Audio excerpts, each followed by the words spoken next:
Baik, Assalamualaikum. Salam sejahtera. Nasional 8 bersama saya Kamal Firman Shah Kamaluddin. Dan saya Nur Syikin Abdul Rahman. Berikut paparan utama edisi 10 Jun.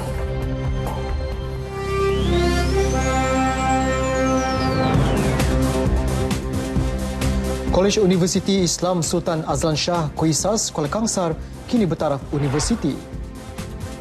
Kerajaan usaha bebaskan nelayan Malaysia ditahan di Indonesia.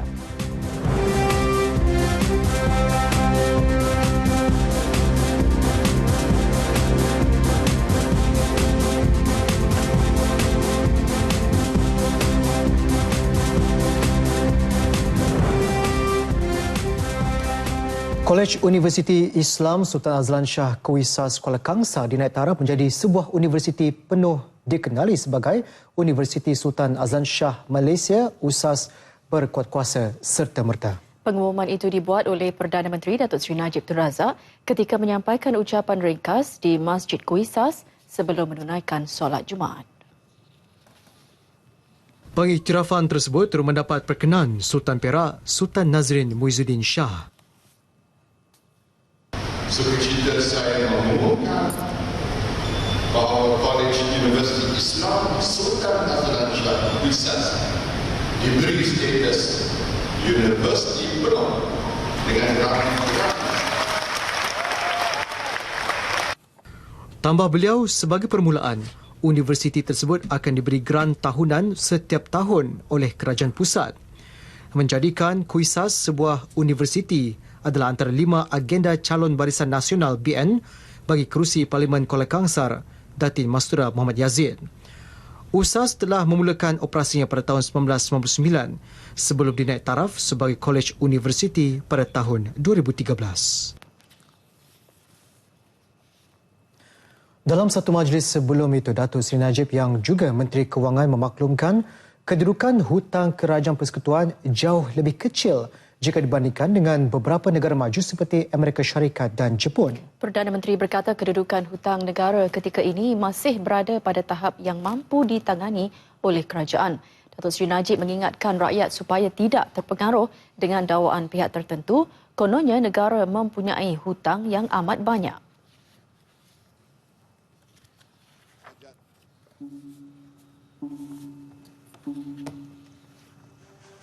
Hutang kita ni berada di tahap yang cukup mampu ditangani oleh kita.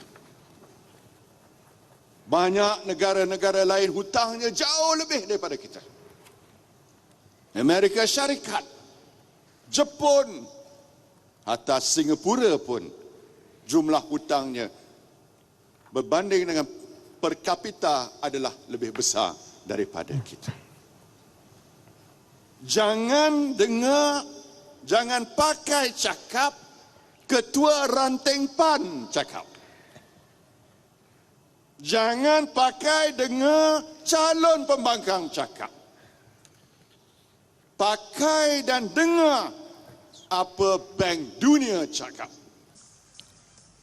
Beliau berucap pada majlis penyampaian bantuan khas kejatuhan harga getah 2016 di Kuala Kangsar. Bantuan khas kejatuhan harga getah. Polis menafikan kononnya 4 warga Malaysia yang dibebaskan Abu Sayyaf dibawa ke Bukit Aman untuk diambil keterangan. Perkara itu disahkan Pengarah Cawangan Khas Bukit Aman Datuk Seri Muhammad Fuzi Harun yang menegaskan tiada keperluan tersebut dan kesemua mereka masih berada di Sabah. Proses mengambil keterangan bagi melengkapkan siasatan polis berhubung insiden penculikan itu dilakukan di Kota Kinabalu. Mangsa juga dilaporkan dalam keadaan sihat selepas menjalani pemeriksaan kesihatan dan telah dibenarkan berjumpa dengan anggota keluarga masing-masing. Seorang suri rumah dan seorang bekas anggota polis wanita mengaku tidak bersalah atas tuduhan berkaitan kumpulan pengganas Daesh. Kes kedua-dua tertuduh tersebut dihadapkan ke Mahkamah Tinggi Kuala Lumpur pagi tadi tetapi dibicarakan di hadapan hakim berlainan. Siti Nur Intan Syafinas Johari, 29 tahun, mengaku tidak bersalah atas pertuduhan memiliki item yang mempunyai kaitan dengan pelakuan perbuatan pengganas Daesh. Dia didakwa di bawah Seksyen 130 JB-1A Kanun Keseksaan Akta Kesalahan Keselamatan Langkah-Langkah Khas SOSMA. Timbalan Pendakwa Raya Muhammad Mustafa P. Kunyala membacakan pertuduhan di hadapan Hakim Dato' Azman Abdullah. Siti Nur Intan ditahan pada 22 Mac lalu di kediamannya di Kampung Ujung Tanjung, Kuala Perlis. Jika disabitkan kesalahan, boleh dihukum penjara tidak melebihi 7 tahun atau denda dan kedua-duanya sekali dan boleh dilucutkan hak ke atas mana-mana item berkaitan.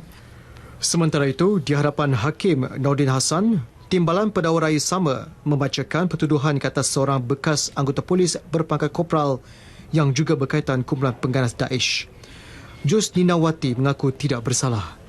Jus Ninawati Abdul Ghani, 35 tahun, sebelum ini telah didakwa di Mahkamah Magistrate Petaling Jaya pada 19 April lalu atas pertuduhan dengan sengaja tidak memberi sebarang maklumat berkenaan kesalahan yang dipercayai perbuatan keganasan di pejabat IPD tersebut di antara Ogos 2015 dan Mac 2016.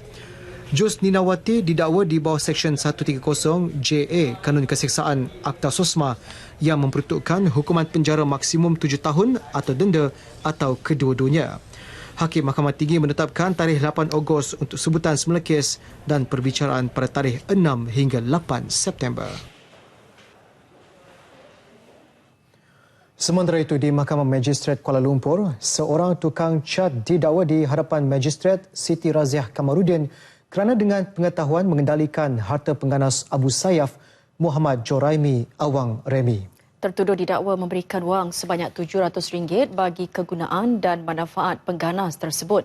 Bagaimanapun, tiada pengakuan dibuat oleh Muhammad Aizam Mat Zain, 39 tahun. Magistrate Siti Raziah menetapkan tarikh sebutan semula kes pada 1 Ogos ini.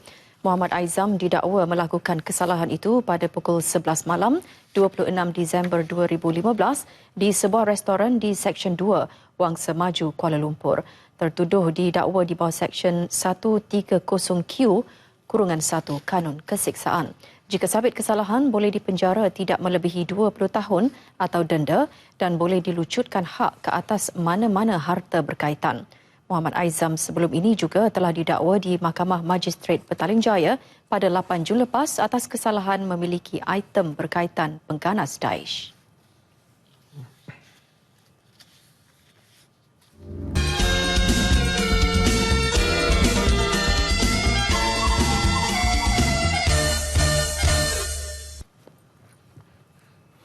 Bertemu kembali. Pekebun kecil dan penera getah di seluruh negara akan menerima bantuan khas RM500 menerusi peruntukan keseluruhan RM194 juta. Berita gembira itu diumumkan Perdana Menteri Datuk Seri Najib Tun Razak untuk kegunaan 307,770 pekebun kecil dan 80,340 orang penoreh yang tidak memiliki kebun sendiri atau menoreh di tanah milik orang lain. Bantuan tersebut bertujuan meringankan kos sara hidup yang perlu ditanggung pekebun kecil berikutan kejatuhan harga komoditi itu.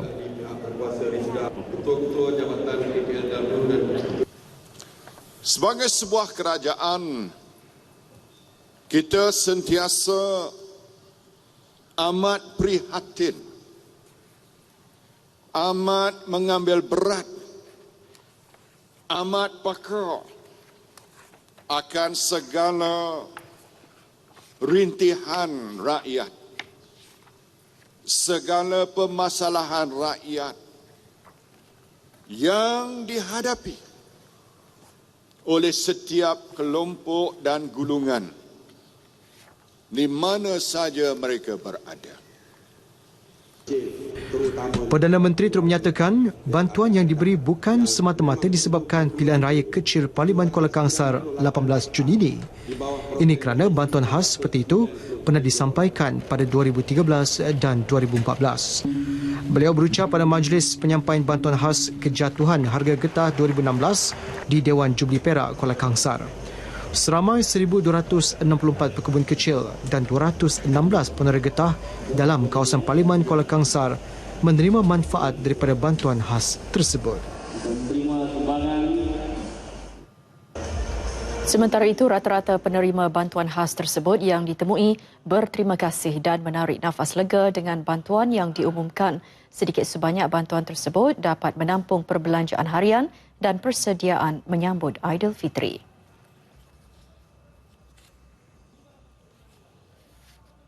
Bantuan saya bersyukur lah, kalau dapat bantuan saya bersyukur lah untuk dapat lah duduk raya.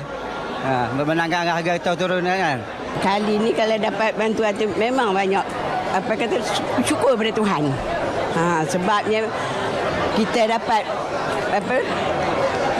banyaklah masalah kita bantuan ini kan boleh bantu kita boleh beli barang-barang makan lah anak-anak cucu nak sekolah apa banyak boleh kita dapat ialah kemudahannya. Boleh macam-macam lah, boleh makanan, perubatan lah. Kita dah tua kan, ada pancik buat hospital.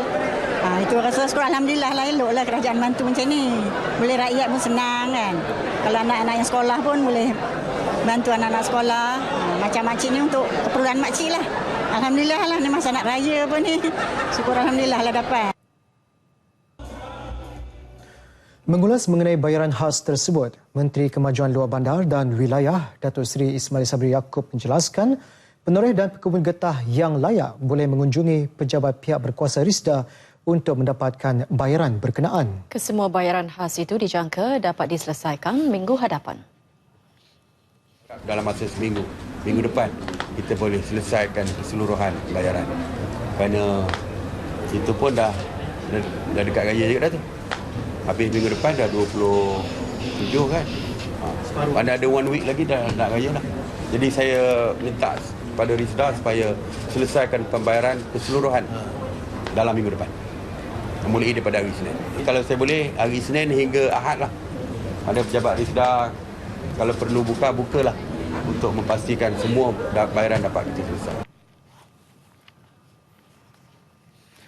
Berpakaian sedondon setiap kali keluar rumah, simbol keakraban keempat-empat anak calon Barisan Nasional Datin Mastra Muhammad Yazid. Anak sulung Wan Emir Asta Datuk Wan Muhammad Khairil Anwar mengakui amalan itu sudah dipupuk arwah bapanya sejak dari kecil lagi.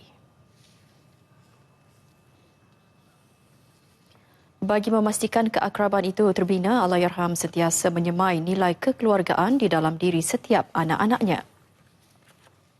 Kami setengah orang mengatakan, oh ni macam pakai boria semua tu. Tapi bagi kami adalah satu benda biasa. Memang sebenarnya kalau daripada dulu pun kami punya gambar Aidilfitri semua pun memang selalunya sewarna. Memang I guess dari segi tu dia menunjukkanlah kesatuan di antara kami.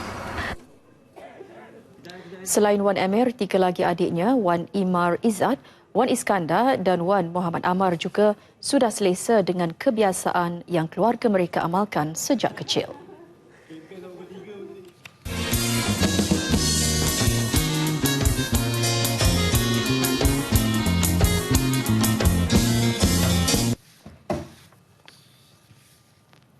Selain perundangan, saluran diplomatik digunakan kerajaan dalam usaha membebaskan 2 nelayan tempatan dari Sekincan yang kini ditahan di Indonesia. Selain daripada menggunakan saluran diplomatik, kami juga menggunakan saluran perundangan kerana masih ada ruang untuk mereka yang telah dihukum oleh Mahkamah Indonesia itu bagi mengemukakan rayuan. Oleh kerana mungkin pihak mereka tidak begitu memahami sistem perundangan di Indonesia, dengan tidak mengemukakan rayuan dalam tempoh tertentu, maka proses untuk mengemukakan rayuan ini sedang dijalankan oleh pihak peguam-peguam kita yang telah bekerjasama dengan pihak Indonesia. Beliau bercakap demikian selepas mendengar taklimat situasi perjalanan kempen pilihan raya kecil PRK Parlimen Sungai Besar oleh Ketua Polis Selangor, Datuk Abu Sam Ahmad di IPD Sabak Bernam. April lalu, Kementerian Luar mengesahkan 3 bot nelayan tempatan ditahan pihak berkuasa Indonesia, termasuk 2 bot yang berpangkalan di Bagan Sekincan. Bekerja di bot-bot nelayan. Dalam pada itu, Datuk Seri Dr. Ahmad Zahid memaklumkan Kementerian Dalam Negeri melonggarkan syarat untuk membenarkan nelayan kategori Zon B di seluruh negara menggaji pekerja warga asing. Bagaimanapun kebenaran hanya diberikan kepada mereka yang mempunyai permit serta dokumen yang lengkap. Saya telah didatangi oleh beberapa pemimpin mereka dan ini KDN sedang memproses permohonan mereka dan permohonan ini dijangka akan dapat diluluskan setelah semua butiran yang diperlukan mengenai permohonan itu dikemukakan dengan lengkap kepada kami. Keputusan dibuat selepas menerima aduan nelayan Zon B yang berdepan kesukaran mendapatkan tenaga kerja tempatan sehingga menjejaskan hasil tangkapan. Sebelum ini, kerajaan hanya membenarkan nelayan Zon C dan C2 iaitu Laut Dalam untuk menggaji pekerja asing. Pertembungan PAS dan PAN dalam pilihan raya kecil PRK Parlimen Sungai Besar dan Kuala Kangsar isyarat masing-masing cuba menunjukkan kehebatan untuk meraih undi. Kita tanya balik dia apa dia punya dia punya asas dan tujuan dia. Kalau setakat menjatuhkan BN ya, sepatutnya tak mengganggu itu ya. Malah Pesuruhjaya PAS Selangor Datuk Iskandar Abdul Samad menangkis tomahan dan tuduhan yang dilontarkan PAN atas dakwaan parti itu tidak serius untuk bertanding. Kita serius di dalam memasuki pilihan raya ini. Kita telah ada 4 orang petugas yang telah meninggal dunia. Dua orang sebelum penamaan calon dan pagi tadi 2 orang. Jadi bermakna tidak adil dan saya rasa tidak sopan untuk sesiapa mengatakan bahawa kita masuk pilihan raya ini sebab suka-suka saja. PRK yang berlangsung ini juga bukan medan untuk PAS mahupun PAN, menunjukkan kehebatan masing-masing sehingga mengetepikan rakyat. PRK Parlimen Sungai Besar menyaksikan pertembungan 3 penjuru antara calon BN Budiman Muhammad Zodi yang ditentang Dr. Abdul Rani PAS dan Azhar Abdul Syukur PAN. Sejumlah 42,655 pengundi di Parlimen Sungai Besar akan menunaikan tanggungjawab masing-masing sama ada menerusi undi awal pada 14 Jun ini atau hari pengundian 18 Jun. Parti yang berupaya menyatukan semua kaum akan memenangi 2 pilihan raya kecil akan datang dan bukan parti yang cuba memecah belahkan kaum atau memainkan isu perkauman. Tegas Menteri Komunikasi dan Multimedia Datuk Seri Dr. Saleh Said Keruak, faktor itu perlu diambil kira oleh semua parti yang bertanding. Menjelaskan lebih lanjut, katanya 2 kawasan pilihan raya itu mempunyai lebih kurang 2/3 pengundi Melayu dan selebihnya bukan Melayu, terutama Cina. Justru tiada satu pun kumpulan etnik yang boleh menang dengan mudah. Sebaliknya, perpaduan kaum diperlukan untuk menjamin kemenangan. Lebih-lebih lagi, ia bukan merupakan pertandingan 1 lawan 1 dan semua calon pula adalah Melayu. Analisis itu dinyatakan menerusi laman blognya. Menurut beliau lagi, 2 PRK itu sangat penting kerana ia bukan pilihan raya kecil biasa, tetapi medan ujian untuk melihat sama ada Pakatan Harapan memiliki sesuatu yang boleh memberi kesan pada pilihan raya umum akan datang. Bantuan Rakyat Satu Malaysia BRIM peringkat ketiga akan diberi mulai 15 Jun ini. Menteri Keuangan kedua Datuk Seri Ahmad Husni Hanazlah berkata agihan itu diawalkan sempena sambutan Hari Raya Aidilfitri. Menerusi kenyataan, pembayaran BRIM akan dikreditkan terus ke akaun penerima. Sementara bagi yang tidak mempunyai akaun bank, surat kelulusan akan diposkan ke alamat penerima dan boleh ditunaikan di semua cawangan bank simpanan berhampiran. Setakat ini, pemberian BRIM telah disalurkan pada 28 Januari dan 28 April lalu. Bahagian pinjaman perumahan BPP bagi kaki tangan awam telah diambil alih sepenuhnya Lembaga Pembiayaan Perumahan Sektor Awam LPPSA sejak ia mula beroperasi awal tahun ini. Susulan itu, sebanyak 21.9 bilion ringgit hutang berkaitan skim pinjaman perumahan penjawat awam telah dipindahkan ke dalam LPPSA. Ketua Setiausaha Perbendaharaan Tan Sri Dr. Muhammad Irwan Siriga Abdullah memaklumkan pengambil alihan hutang tersebut dijangka pengurangan hutang kerajaan sekitar 2% kepada 53% daripada keluaran dalam negara kasar KDNK 2016. Liability, the entity will pay off itself. It doesn't come from government's allocation or government budget. So in this sense, LPPSA is very strong, viable, and we are not worried about the contingent liability.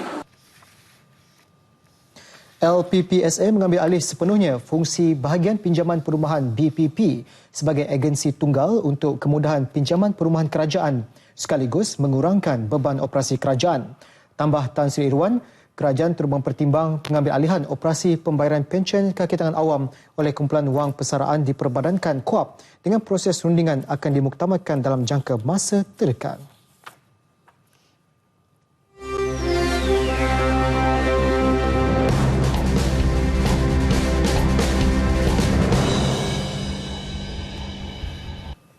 Baik, sedikit berita sukan. Skuad bola sepak bawah 22 tahun negara berlepas ke Jepun bagi mengikuti kem latihan yang diadakan di Chiba sehingga 28 Jun depan. Pasukan negara akan beraksi dalam perlawanan persahabatan menentang 3 pasukan berstatus kelab, Yokohama FC, Machida Zelvia FC dan Shonan Bellmare. Ia sekaligus menjadi medan terbaik untuk pemain yang gagal melapat peluang pada kejohanan Piala Negara-Negara di Melaka baru-baru ini merebut tempat dalam kesebelasan utama. Ketua Jurulatih Frank Bernhard menjelaskan kem latihan juga digunakan bagi memperbaiki aspek kecergasan pemain sambil memaklumkan beliau akan berusaha untuk mengatur aksi persahabatan keempat. For sure, I will give every player a lot of minutes. Also, these players which had no chance in the tournament to play now, and yeah, we want to get some technical and tactical things a little bit better, and that we can probably also play like against Thailand for 90 minutes and not only for 60 minutes and then the power is over. So we have to do in fitness also something.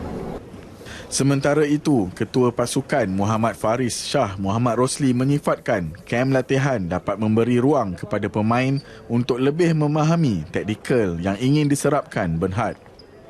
Lepas kita game Nation Cup itu, sedikit kecewa sebab tak dapat bawa balik piala. So itu kami ambil sebagai pengajaran untuk tim permulaan.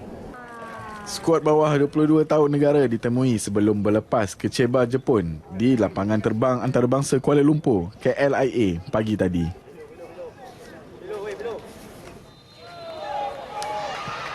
Dalam perkembangan berkaitan, Bernhard menyenaraikan seramai 27 pemain bagi mengikuti kem latihan kali ini.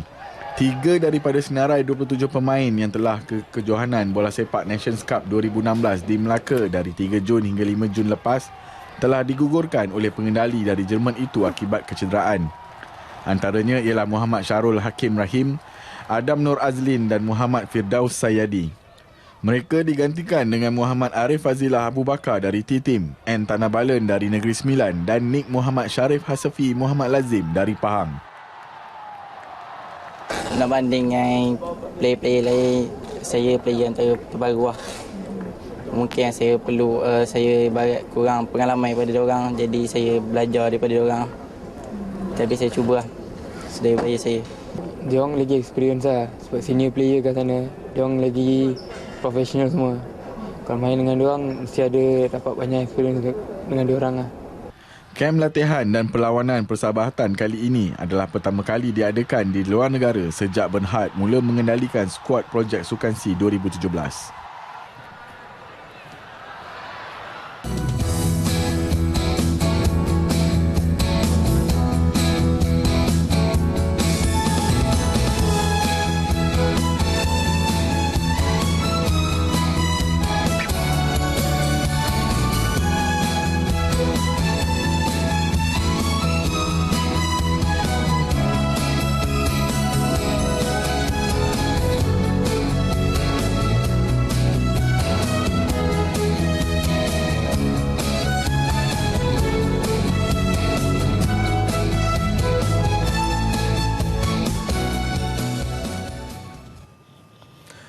Lion Corporation melalui jenama terkenalnya Sistema melancarkan kempen terpikat dengan berusan pertama. Kempen tersebut menyasarkan bagi membantu 1 juta rakyat Malaysia supaya memilih berus gigi yang sesuai dan terbaik ke arah memaksimalkan penjagaan gigi secara menyeluruh.